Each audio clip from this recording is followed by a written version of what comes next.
Ketemu lagi saudara-saudaraku dengan saya Herlin Lubis, praktisi meditasi yang akan berbagi pengalaman terkait apa yang didapat dari meditasi. Tetap sehat, bahagia, dan harmonis kita semua saudara-saudaraku. Topik kita kali ini adalah apa yang kita dapat dari meditasi. Saya akan berbagi pengalaman terkait dengan apa yang saya alami dalam meditasi, dan berikutnya saya akan kabarkan kepada saudara-saudaraku apa sebetulnya yang bisa kita dapat dalam meditasi. Dan sesungguhnya apa tujuan meditasi yang sesungguhnya tentu bagi saya. Banyak cara untuk menuju meditasi dan banyak juga tujuan-tujuan orang untuk bermeditasi. Ada yang untuk ketenangan dan lain sebagainya, termasuk kesaktian.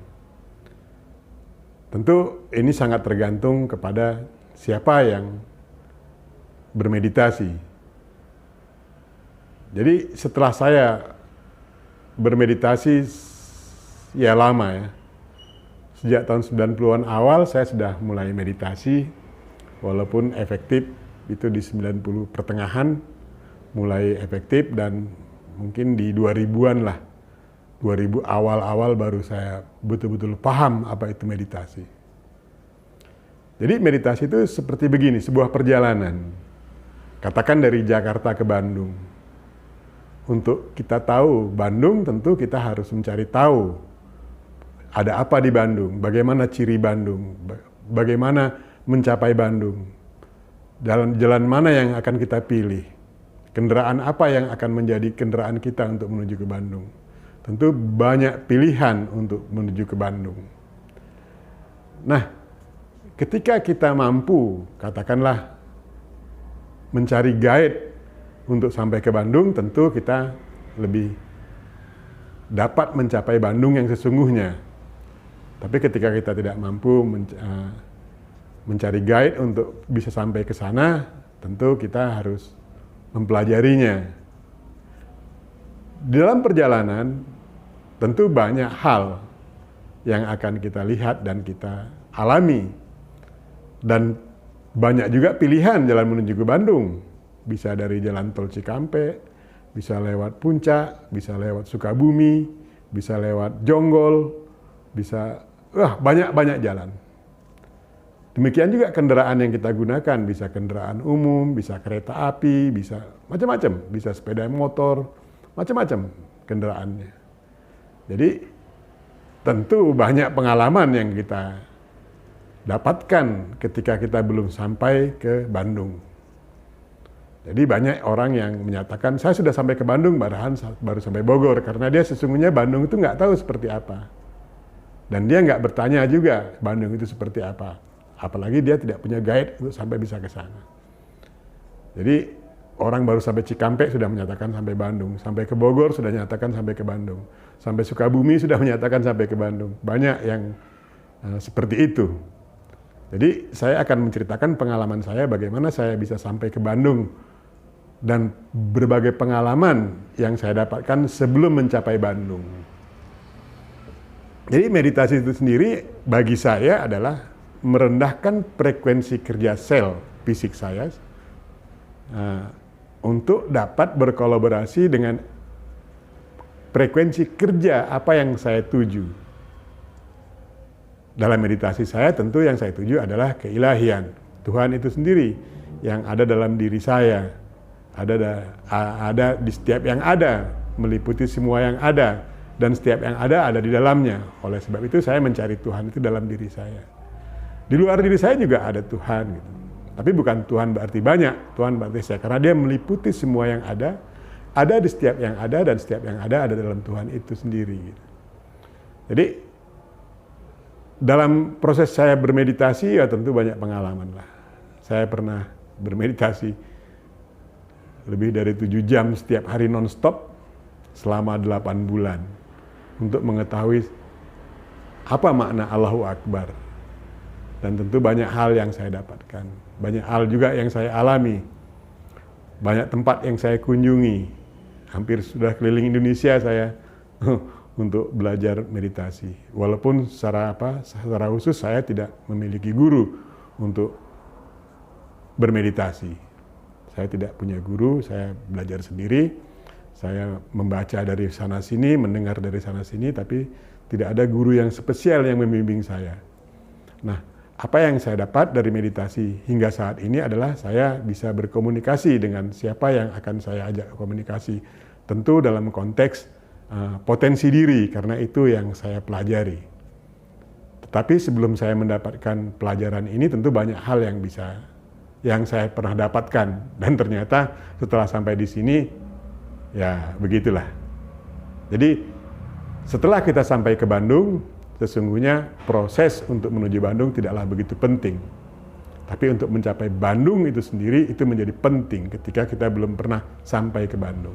Tapi ketika kita sudah sampai ke Bandung, proses menuju ke Bandung tidak akan lagi menjadi masalah. Itu hanya proses. Tentu namanya proses, nabrak sini, nabrak sana lah. Jadi tahapan meditasi sendiri yang saya pahami adalah konsentrasi, kontemplasi, ekstasi, dan meditasi.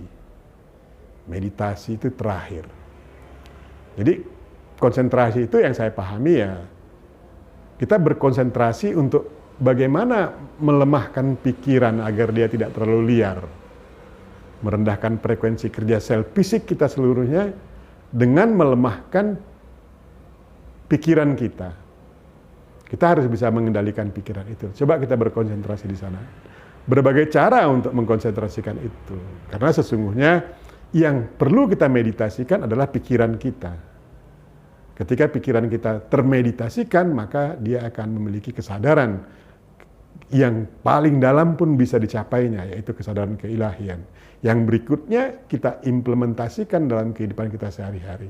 Itu sesungguhnya tujuan meditasi bagi saya.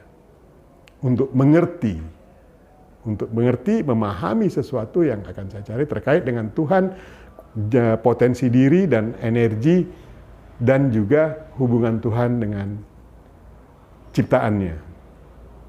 Nah, langkah berikutnya setelah konsentrasi, kita mulai kontemplasi. Kontemplasi itu fokus kepada sesuatu yang akan menjadi tujuan kita. Fokus akan sesuatu yang menjadi tujuan kita. Nah, dalam proses ini banyak kehidupan di situ. Di kanal, katakan kanal kontemplasi ya, ada kanal daerah di mana konsentrasi, ada kanal kontemplasi, ada kanal ekstasi, ada kanal meditasi. Jadi ketika masuk ke dalam kanal kontemplasi, di situ banyak makhluk ya. Banyak makhluk yang bekerja pada frekuensi itu. Jadi setelah saya jalani di situ, ternyata makhluk-makhluk yang memiliki kemelekatan yang sangat kuat di dunia. Dan ketika dia pulang, dia meninggal, dia tidak tahu jalan pulang. Dan memang dia tidak ditunjukkan jalan pulang. Artinya gini, manusia yang menduakan Tuhan dalam mencapai sesuatu, dia akan sulit menemukan jalan pulang. Kecuali ada doa-doa yang dikhususkan untuk mereka. Apakah dari orang tuanya atau kita, dari manusia yang paham itu, yang sadar itu, dan lain sebagainya. Tapi dia susah pulang. Nah, jiwanya itu tinggal di daerah kontemplasi itu. Jadi jiwa yang melekat, sangat melekat dengan keduniawian itu tinggal di situ. Atau melekat dengan ajaran agama yang sangat kuat sekali, tapi sebetulnya dia salah jalan dan selainnya. Atau kuat sekali dalam berbangsa dan bernegara, tapi ternyata salah gitu. Jadi dia ada di sana. Dan ketika kita kontemplasi itu, pesan-pesan itu kadang-kadang datang dari mereka. Bukan dari kedalaman diri kita, tapi datang dari mereka. Di sanalah kita bisa menjadi sakti.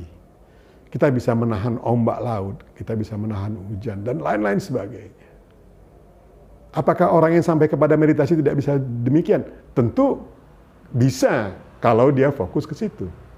Tapi bisanya orang yang sudah meditasi terhadap kemampuan-kemampuan yang khusus, kemampuan-kemampuan yang kita bilang sakti, bukan karena itu tujuannya, tapi itu hanya bonus. Kebetulan ketika dia minat dengan dengan pengetahuan itu ya dia dapat, tapi tetap dalam koridor Tuhan karena sudah sampai pada meditasi.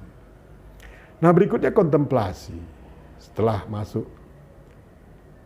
ya kalau dia teruskan meditasinya, setelah kontemplasi dia masuk ekstasi. Ekstasi itu kita masuk ke gerbang keilahian.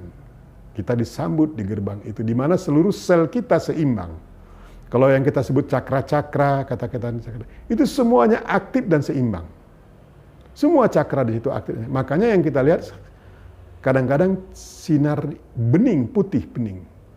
Artinya apa? Perpaduan warna-warni cahaya menjadi putih bening yang menyejukkan. Kita ada di gerbang meditasi itu. Gerbang kemaha ilmuan Tuhan dan kemaha pengetahuan Tuhan. Itu gerbangnya baru. Dan kenikmatan fisik yang kita dapat luar biasa. Luar biasa. Kenikmatan yang sangat luar biasa. Dan biasanya kita juga berhenti di sini. Banyak meditator-meditator tingkat dunia yang berhenti hanya sampai di situ. Dia hanya menikmati itu, tidak berbagi pengetahuannya terkait dirinya, terkait orang lain, ataupun alam semesta raya. Jadi meditasi yang terbaik itu bisa bermanfaat bagi dirinya, bermanfaat bagi di luar dirinya, hewan, tumbuhan, bumi, dan alam semesta raya ini. Kemudian kita masuklah daerah meditasi, di mana diawali tadi ketika kita masuk ekstasi, kita tidak lagi berupaya untuk ngapa-ngapain karena kita sudah dikendalikan oleh Sang Maha Kendali itu. Pikiran sudah diam, hanya menerima. Fisik juga demikian, hanya menerima. Sama seperti proses tumbuh kembangnya janin dalam kandungan. Seluruh sel kita patuh. Nah, kalau kita hanya berhenti di situ, ya itu yang kita dapat. Kesaktian dan kenikmatan. Tapi ketika kita teruskan meditasi, di mana keadaan yang sesungguh-sungguh, kita patuh total. Patuh total. Dan keadaan yang kita dapatkan tentu tidak berulang, kadang-kadang tidak berulang. Hanya sekali kita melihat cahaya yang luar biasa, atau sekali kita menikmati hal yang luar biasa. Tapi meditasi itu sendiri adalah bagaimana kita bisa berkolaborasi atau menyatu dengan Tuhan kita dalam konsep energi. Menyatu dalam kesadaran Tuhan itu, dan kemudian kita mampu membawa kesadaran itu dalam kehidupan kita sehari-hari. Nah, ketika kita sudah mampu atau kita sudah begitu meyakini bahwa kita menyatu dengan Tuhan itu, ya saya pikir hal-hal lain bisa kita capai ketika itu menjadi minat kita. Dan kita mengerti. Kenapa kalau kadang-kadang orang-orang yang katanya spiritualis kok hidupnya susah? Nah, dia bukan hidupnya susah, kita melihatnya susah, tapi dia sendiri nggak susah sebetulnya. Ya mungkin keluarganya jadi susah karena dia tidak bisa mengimbangi siapa yang siapa yang meditasi itu. Dia tidak bisa mengimbangi kehidupan spiritual itu sendiri karena dia belum masuk ke alam spiritual. Jadi ya terlihat susah lah gitu. Jadi banyak hal yang bisa didapat dari meditasi. Tapi ketika kita sungguh-sungguh melakukan meditasi, kita abaikan semua yang ada di perjalanan, kita masuk ke meditasi, ya paling tidak kita sehat dan kita cerdas. Kita mengerti harus bagaimana. Jadi ciri kebenaran itu pesannya ya selalu baik. Kita analisa dengan akal pikiran kita, itu benar, sebuah kebenaran. Dan produksinya adalah kebenaran dan kebaikan. Jadi ada kadang-kadang pesan, sebagai contoh, saya pernah mengalami itu di satu daerah, katanya ada pesan dari Sang Hyang Widi gitu. Pesannya apa? Gini. Wah, ternyata pesannya itu agak lucu juga gitu. Membangun rumah ibadah tapi di pulau terpencil yang nggak ada penghuninya, buat apa gitu kan. Nah, ternyata pesan itu bukan pesan dari keilahian, tapi pesan dari yang lain. Jadi hati-hati, tapi jangan takut. Boleh berhati-hati, tapi jangan takut karena kita akan dibimbing untuk mencapai meditasi yang sesungguhnya. Meditasi yang sesungguhnya kita bisa menyatu dengan Tuhan kita dan mampu membawa kesadaran Tuhan itu dalam kehidupan kita sehari-hari. Jadi Saudara-saudaraku, kalau ada waktu, kalau ada apa, lakukanlah meditasi sebisa mungkin. Lakukan sebenarnya. Karena itu sebuah perjalanan yang baik. Kita tahu bahwa meditasi itu bukan produk agama. Dia bukan ritual, jadi lakukan seenak-enaknya. Lakukan seenak-enaknya. Dari melakukan kita berpengalaman dan kita akan mendapat sebuah kebenaran. Saya sudah mengalami itu, dan apa yang saya kabarkan bukan karangan-karangan, bukan dari mana, tapi apa yang saya alami. Tetap sehat saudara-saudaraku, bahagia dan harmonis kita ke semua. Salam.